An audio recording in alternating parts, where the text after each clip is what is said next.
to welcome you and thank you for attending this press conference. We certainly appreciate you taking time to join us in solidarity to address these issues. My name is Marja Broussard. I'm the president of the NAACP Unit 6060 here in Lafayette.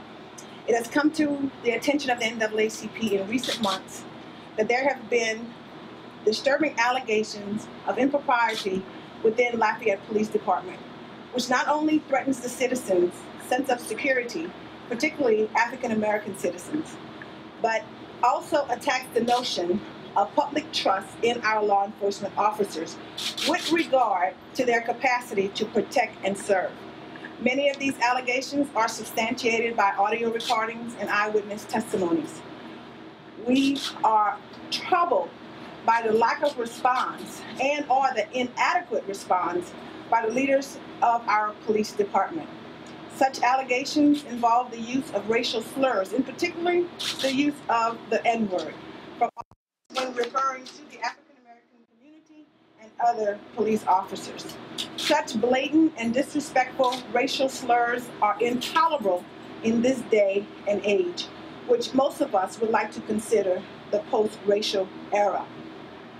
We are bringing this matter to the attention of the police department, the political leaders of this community, and most importantly, the African American community, that they might be aware of the fact that all that is said is not necessarily what is done. While we would like to believe and hope that progress along racial lines in this community have gotten to the point where we can successfully and righteously say that we have overcome, we will not fall for an illusion of such condition. We believe what has been presented to us must be considered as credible evidence that it cannot be ignored by us, nor should it be ignored by our political leaders. We have called this press conference because many of you have demonstrated the courage to call out injustices when you see it. You have demonstrated a non-biased approach when calling out injustices. We seek to be partners with those who care about this community's image, and this community's future. We're not going anywhere.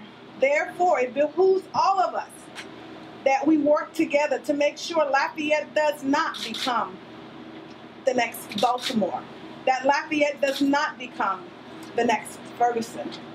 We are happy in recent weeks that with the recommendation of the Department of Justice, a community committee has been formed to provide a place for discussion among community members about potential volatile situations involving law enforcement. We call for a thorough and independent investigation of Lafayette Police Department by an external agency approved by the people who really care about these issues, and with the necessary funding so that the true facts of these allegations may come to light, and for the future and further provide viable solutions so that we in this community may live in peace and not in political unrest, that we may live in peace and not with riots or disturbance, that we may live in peace and know for sure that those that we pay to protect and serve us are actually going to do so, that those who we are expected to put our trust in can truly be trusted. Now, we're sending this very same statement to our Mayor Parish President, Joey Durrell, his Chief Administrative Officer, D. Stanley, Chief of Police, Jim Kraft, the Attorney General's Office, and the Department of Justice Office as well, and distributing the same to the public at large through you, the media. We cannot walk around Lafayette with covered eyes, believing that injustices that have been discovered in recent federal investigations in Ferguson about the disproportionate ticketing, fining, and charging of Black people does not happen here in Lafayette. We cannot walk around believing that various incidents of police shooting and other brutalities that have been brought to light, coupled with new evidence of what appears to be cover-ups and the code blue within the Lafayette Police Department, does not happen here in Lafayette. We cannot afford to keep our eyes closed to what may have been going on for years in our public policy efforts. We're asking all residents of this community, including but not limited to police officers who know about wrongdoings that has been occurring and are still occurring, to come forward and contact us, the NAACP, so that we might make sure that all these issues are put on the table and attention is brought to them with proper investigations. We believe that the citizens of Lafayette Parish must rise up to the occasion to take a stand for righteousness, to call out the injustices when and where we see it, even if the justice system itself is unjust. We believe what Jesus said, what comes from the mouth comes from the heart. If someone speaks ill about me because of my race, that means in their heart they have something against my race. How can I lay down my weapon? How can I be an honorable citizen and not worry about defending and protecting myself while leaving policing to our policing authorities, when it has been made evident to me that they, in fact, may not do their jobs of protecting me nor serving me? In fact, my fear is that they may fall short in protecting and serving me, to engaging in a type of conduct we've seen on the national scenes, where our African American people are disproportionately abused, beaten, and killed by police officers. Our demands are few, and I want to make them clear exactly what those are. Of the Lafayette Police Department and civil leaders, accountability. Immediate termination of Officer William Wright for displaying explicit racial bias on multiple occasions, which makes him unfit for active duty in the community at large. Termination of any officer who displays racial bias, regardless of ethnicity or gender. Reform. Investigation by the Department of Justice concerning the disparities in the treatments of some community members as well as officers within the Lafayette Police Department based on race, racial bias, disrupting the fair implementation of the law and discipline specifically. Requiring an evaluation of all prospective officers that specifically check for discriminatory bias, mandatory diversity and sensitivity training for all current officers, and removal of officers known to harbor racial and other marginalizing bias who do not respond positively to said training. Transparency. Implement policies that require immediate and thorough investigation of instances of explicit bias and enact appropriate discipline for each incident in a timely manner. Superiors found not to comply should also be disciplined appropriately. Records should be available to the public. The Civil Service Board. Dismantle the board, which has proven to be ineffective in protecting the public's interests, particularly in regards to racial bias of a civil service personnel. In fact, in the face of blatant and undisputed evidence of racial bias that threatens public safety, the board refused to accept responsibility of providing oversight over the police and fire department of this city. A creation of a community police and fire oversight committee, with subpoena power to represent the public's interest in matter of personnel administration in the fire and police service of Lafayette, to advise and assist the governing body with reference to maintenance and improvement of personnel standards, to advise and assist the employees in the classified service, the reference to the maintenance, improvement, administration of personnel matters related to any individual or group of employees, and to conduct investigations and pass on complaints by or against any officer or employee in the classified service for a purpose of demotion, reduction in position, therefore suspension or dismissal of an officer or an employee in accordance with the provision in this part.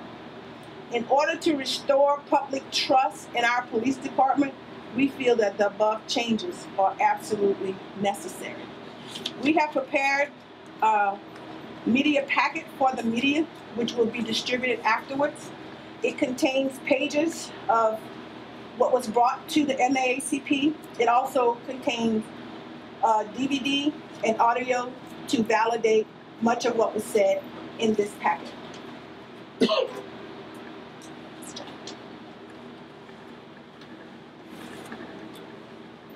want to thank each of you. I'm John Milton, pastor here at Imani Temple number 49. And many of you may know that I am a long-time attorney, 28 years of service here in Lafayette. I am very disappointed with the state of policing in our community at this time. And it's time that I think that people should wake up and know that there are at least a group of people who are willing to suffer the consequences if necessary of speaking out for what is right. We want to thank you, the media, who have been following these issues.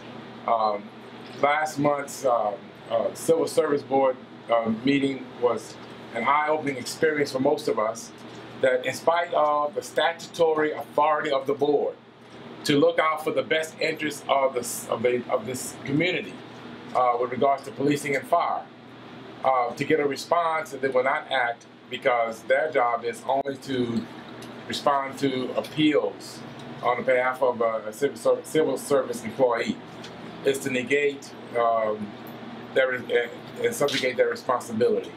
If the Civil Service Board will not act in order to set and hold the standards that are required of our police department, then it should be dismantled and appropriate measures should be taken to make sure that the people are in touch with the authorities that can control their daily lives. And we know it's not enough for the Supreme Court of this United States to say that it's not unusual for African Americans to be nervous when encountering the police. Well, that is just totally unacceptable. But that is the state of things today. So we want it known that while a lot needs to be said, a lot needs to be spoken of, that we are hoping that we can open the doors to allow people's energy to surface where they not feel suppressed. Where there is no justice, there is no peace. And our objective is peaceful and tranquil society. Thank you.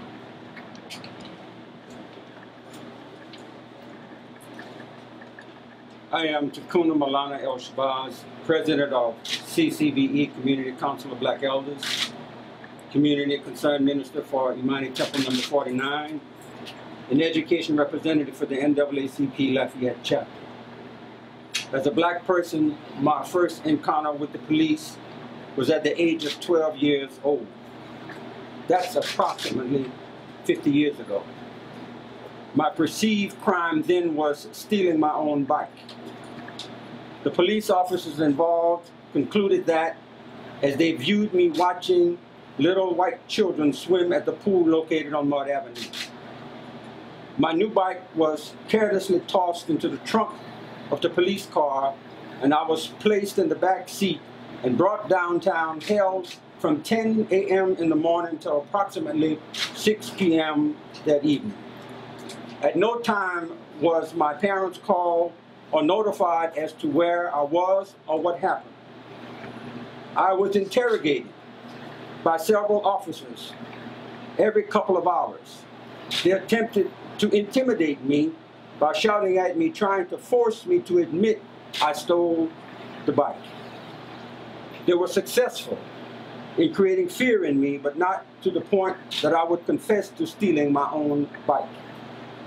In my defense, I shouted back, I didn't steal the bike. Look here, in my pocket is the key I used to lock it up. One of the officers replied, if I stole a bike like that, I would lock it up too. He continued, I know your nigga mama can't afford to buy you a bike like that. My fears at that point turned to anger and resistance. I knew then at 12 years of age that there was no love or respect for me as a black person in the police department. Although the officers involved have most likely deceased, the obvious racial tone of the Lafayette Police Department lives on. The question of concern today is not so much the alleged misconduct of one or two individuals, but the systematic cover-up and support for alleged racial overtones. Be clear, in much of the black communities, the police are not seen to be there to protect and serve, but rather to protect yourself from and run. Given the already nationally negative racial overtones involving police officers that has resulted in the unfortunate and unnecessary death of many of our black youth, the black community must seriously question the alleged unjust administrative decisions and racist behavior that is emanating from the Lafayette Police Department. More so, a deeper question must be placed on the table.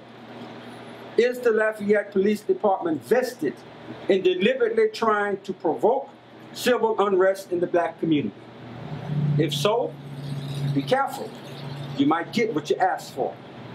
Black lives truly matters. If you say this is not so, then we must see justice. We must feel justified from the administrative level to the streets. Beware of the natural laws that govern peace and justice. Where there is the absence of justice, the presence of peace is negated by natural law. The mother of peace is justice.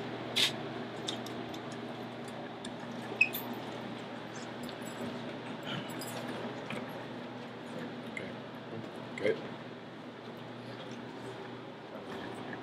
Good evening, Hotep Habarigani, Assalamu alaikum. My name is Sister Khadija Sada Rashad, and I'm an activist here in Southwest Louisiana. I would like to say that police brutality is an epidemic, basically not only in Lafayette, but New Iberia, St. Martinville, and most all surrounding areas. Also around the country, also right here in New Iberia, which is maybe about 40 miles from here, you have Mr. Victor White III, who was brutally killed by New Iberia Police Department. Here, when Mr. White continuously, different White, Mr. White continuously used the N-word as a professional in that capacity in service of protecting the public, that is completely toxic.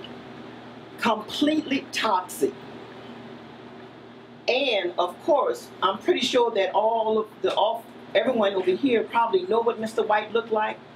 I wish we could have a picture. Someone could have a picture to show you who Mr. White looked like so that we could identify him when we see him. One of the solutions, is no ifs or buts, is to fire him. That's what we have to do.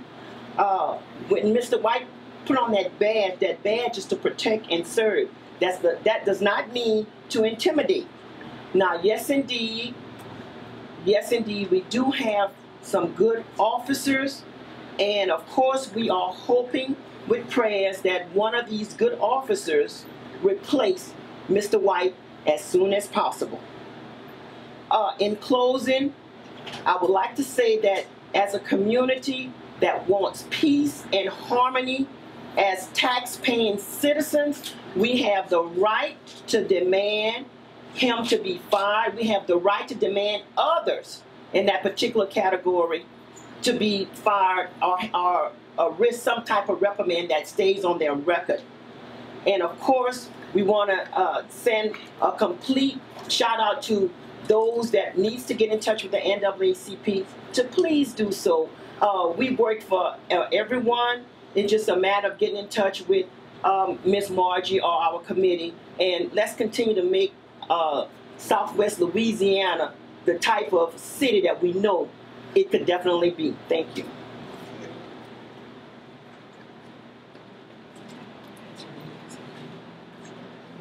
Okay, we'll take questions. questions now? What are the contents of the recording you're providing to the media? I think we can get that.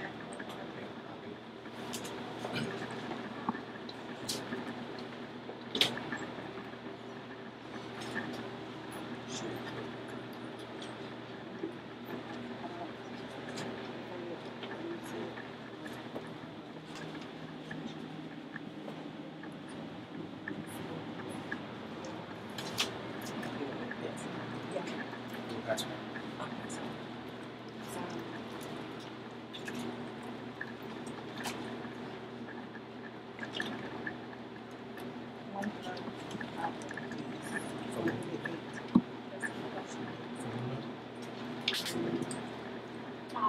Allison Barnhart, ATC. You mentioned that their community committee has been formed to discuss law enforcement in Lafayette. Can you go over again those details and how that was formed? The Department of Justice, well, Pastor John, I'll let you take the question about the committee that formed in the police department. How did that come about? Yes. Yeah. Well, we know that Chief Kraft has invited various organizations and members of the city to meet with him and form a committee. We understand that that committee allows or may serve as advisors to him, or a committee that he may be able to go to when there may be tensions in the community. But my understanding is that the committee does not have any oversight responsibilities, nor any subpoena authority, nor investigatory authority. It is simply a committee that may somehow begin to form some relationship between the police authorities and the citizens, particularly the African American community, because I believe that all of the members are African American. Is that right? Except maybe one or two. Okay. So, which we think is something that's, of course, necessary. It's a first start, I suppose, but we do not believe that that's what we really need. What we're looking at, and when you look at the rules, the legislative authority that establishes the Civil Service Board, and you look at the pronouncement, they say that this board shall ensure public safety. The language is so clear that they have a job of making sure that any kind of injustice that comes about as a result, maybe of police collusion, okay, or cover-ups, that this board is there to even override the actions of the chief of police. But if we have a board that's going to simply rubber stamp whatever the administration decides on a particular case, that board's job also is articulated. It says in the statute that they ought to set the standards for law enforcement and fire. Well, the question we have is it a standard that an officer in a vital position can walk around calling and referring to African Americans as with the N-word, and that's going to be acceptable? Is that the standard that we're going to set? And if that is the case, is it that board that has the responsibility to say, no, Chief, we don't think that that's an appropriate remedy? It needs to be harsher than that, because what's at issue is the standards that we are setting for the performance of the duties of our law enforcement officers and fire, our civil service people. So here we have an advisory board that's been established. Sister Khadija, one of the persons who's accepted to get into it, and in other words, we're trying to participate. She's our NAACP representative. We're trying to participate in it. But then when we look at what the Civil Service Board is authorized and empowered to do, we don't need to set up another board. We need a board that's functional, that will fulfill its functions. And that's where our problem is. So all of you as the media, please look at the statute that establishes our Civil Service Board, see what their duties are, and then ask yourself, with the recent decisions on Mr. Landar's request for review of the Chief's action regarding Mr. White, whether that was an appropriate remedy. Did I answer your question? Thank you. Well, if obviously you can't just get rid of the idea of the Civil Service Board. You want to dismantle it and get, I guess, new members. How do you go about doing something like that? Well, if we can create it, we can get rid of it. Yes, And all it takes is one legislator to pass a law saying we're going to do something different. And when you look at the legislative action regarding civil service, different cities have their own little rules. Morgan City and Shreveport, when their local leaders, civic leaders want to see something different, they go and make amendments or make something applicable only to that city. And what I'm saying to you is, I'm okay, but I'm telling you now, my understanding sitting in the meeting last month was that the attorney advising the board may have been involved with the board for 35 years. Many of the board members have been on that board forever. And if you're on that board forever, I mean, we're putting term limits for elected officials. You don't think we need some term limits for appointed officials? So that we can make sure that we have fresh eyes and people that are not so, you know, I'm nothing personal against any one of those members because I don't know them personally, but by their actions on dismissing the complaint that Mr. Landau brought, it raises serious concerns. Many of them in the June meeting, many of them began stating how long they were affiliated with the board, and I was shocked. It's my understanding that a second complaint was brought up, another recording involving Mr. White that was never addressed by the police department. Do y'all have knowledge of that? Yes. Once I filed my investigation in February, during the process of the investigation, it was discovered that Mr. White had made a second comment to a passing motorist. When Mr. White did make this comment, he was on the phone with an African-American coworker. And I guess he forgot he was on the phone with an African-American coworker or just forgot he was on the phone, period. And he advised the passing motorist to watch where you're going, you stupid effing N-word. That particular officer who witnessed that or heard that, he was called up to Internal Affairs and made them aware of it during the initial investigation. What I found ironic was last week during the civil service meeting, there was briefs that were prepared by attorneys, and William White's attorney was Allison Prejean. Now, with Allison Prejean being his attorney, that's another issue of a conflict of interest, and I'll get to that in a minute. But once she prepared this brief, in the brief it stated that a second officer did come forward with an allegation of a second comment being made, racial comment being made, but that particular officer didn't wish to file a complaint. Therefore, an investigation was not started. Once I heard that, and I noticed that Chief Kraft, the city attorney, his attorney, didn't object or didn't interject into the hearing and say, correction, Chairman, the second investigation was started. Once I noticed that, it raised a red flag. Then I noticed after the hearing, Chief Kraft gave an interview, and of course he confirmed that William White did make two racial slurs at two different incidents involving William White. At that point, I decided to file my own complaint because if the particular officer that heard him make this comment didn't file a complaint, which I didn't think he should have to file a complaint, because if you are the chief of police, you are the police department, and you hear of a second incident involving this particular officer, you should take it upon yourself as the chief of police to order an investigation or to add this allegation to the one that's being investigated. So today what I decided to do was file my own complaint in reference to the second allegation. And I attempted to do that, and I was told by the supervisor of internal affairs that they misspoke. And I found it ironic, how could you, the attorney of this individual who sits in on all the interviews, who was there throughout the whole interrogation process, how could she prepare a brief and mistakenly put that the second incident was not investigated, therefore, or the second officer didn't want to file a complaint, therefore it wasn't investigated? And I mean, that's suspicious in itself. Not to mention that Allison Prejean, the attorney of William White, is the wife of Dwayne Prejean, who is William White's direct supervisor. Okay, so Dwayne Prejean sits in on the discipline he's basically gives his opinion on. What I ended up doing was giving Chastity Allwood, who's the sergeant over internal affairs, I gave her my complaint, my written complaint, as well as the brief, which indicated that a second investigation was not started because that particular officer did not wish to file a complaint.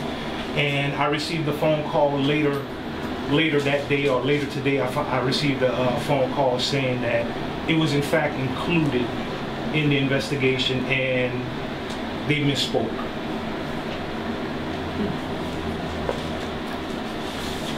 Is it your belief that the culture within the Lafayette Police Department is one that might result in unprovoked violence against African Americans, like what we saw in Ferguson and Baltimore? If an individual can refer to a coworker, someone who, when he goes in that door, I have his back, this African American police officer has his back, this African American female officer has his back. If you can refer to us, and when I say us is because I was a police officer for 21 years, as effing N-words, then, and in fact even refer to citizens driving down the roadway as that same racial slur, then I think anything is possible. I'm sure the officer who shot the black guy running away from the, supposedly when he tried to pull his taser, I'm sure he referred to these guys as that. You know, I'm sure before he shot that guy, he may have made those type of comments before.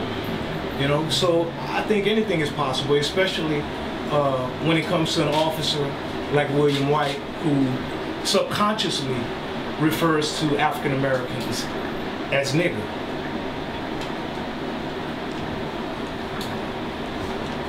Any more questions? I just want to add real quickly that Lafayette Police Department has its own shoot team. When an officer is involved in a shooting, and the officer is the shooter, Lafayette Police Department investigates those shootings themselves. There's no outside entity. I guess it's equivalent to an officer stopping me at 2 o'clock in the morning for speeding, and I'm not gonna worry about it. I'm gonna go to court and fight this. And I get to court, and that officer is the judge. That's how I perceive that. So I believe that an outside entity should be doing investigation when it comes to police shoots when an officer is involved in the shooting. If there's no more questions, oh, go ahead. I want to add a flavor to your question. We must understand very clearly as human beings that every action that we take is preceded by thought. If we look at the actions of the police department in regards to the black community, then we are having a brief look at the thought processes that takes place behind closed doors that often are not heard. If the actions of the police department is so devastating in the black community, where we do not feel safe, we do not feel that we can trust police officers, that we cannot have a police department that lives up to its own creed of protect and serve, then we understand that we're not dealing with just an individual, perhaps who had a bad day or a bad thought, but we're dealing with a system that entertains, protects, and promotes those kinds of thought that leads to the behavior that is adverse to the black community. There is no doubt there's a disconnect when it comes to justice and peace in the black community that is rendered by the police department. So yes, sir, anything can happen. But I say again that the field of the black community has been reached.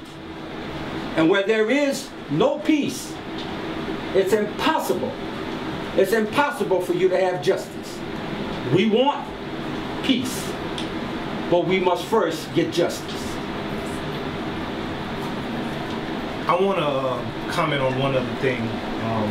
I noticed that after the civil service hearing and it pretty much seems after every story that's ran on this particular issue of William White, Chief Kraft gives an interview, and the first thing he does is he wants to protect the identity of William White. He tells the news media you're going to violate his Policeman Bill of Rights, which this is not so. The Policeman Bill of Rights has nothing to do with identifying a particular officer who has committed an offense or an alleged offense. The second thing I noticed that he was quick to say that we have labor laws that we have to follow. And I just wish that the media would have just sat back and asked him the question, which labor law? So that you can watch him stutter and not be able to state which labor law that was. Another thing he loves to do is he loves to say that we have contacted West Monroe, or there's an incident in Monroe where a particular officer was fired for making a racial slur. And the Civil Service Board basically gave him his job back and said the termination was wrong. Let me compare the apples and oranges to that. That particular officer, what he did was, when Ferguson was in an uprise, he posted on Facebook, I'm surprised that they didn't have guards standing at their hair shops because that's their ghetto gold. And then the second thing that he posted was something like, I wish I had a crop duster that can fly over the crowd and drop applications, and they would probably run and disperse then. Now, if you notice the difference, the stereotypical undertone of those comments, it wasn't direct, it was stereotypical. You had to sit back, I mean, unless you're black, you didn't really have to sit back, but you had to kind of think about what exactly is he talking about. Exactly. Okay? What William White did, you didn't have to sit back and think about what he was talking about. He was talking about his fellow officers. I'm tired of these dumb effing niggas. Direct. Direct and to the point. What Chief Kraft failed to tell you is, yes, the Civil Service Board did give him his job back with 90-day suspension, not a 30-day suspension. 90 days for making a stereotypical undertone statement, not a direct statement like the one that William White made. So if he's going to start quoting what happened in Monroe with the police department and the incident in reference to the racial slur, he needs to say the whole thing, say exactly what happened. And there's no comparison, because what that guy said, although it was wrong, it's no comparison to what William White said. What that guy said was kind of like the statement that was made by the white female officer here last year on Father's Day, when she made the comment, Father's Day, the most confusing day in the ghetto, LOL. That's a comparison to what happened in Monroe, not what William White did. What she said was a stereotypical undertone racism. It wasn't a direct racism. So what Kraft needs to do is, compare apples to apples. Any more questions? Well, I definitely want to thank everyone for coming. We so appreciate you, and we definitely entrust this information to you. And we trust that you're going to do due diligence, you're going to research this, you're going to find that the content of that media packet is actual facts that have actually happened and that have come to us. Once again, thanks so much for coming. We appreciate it.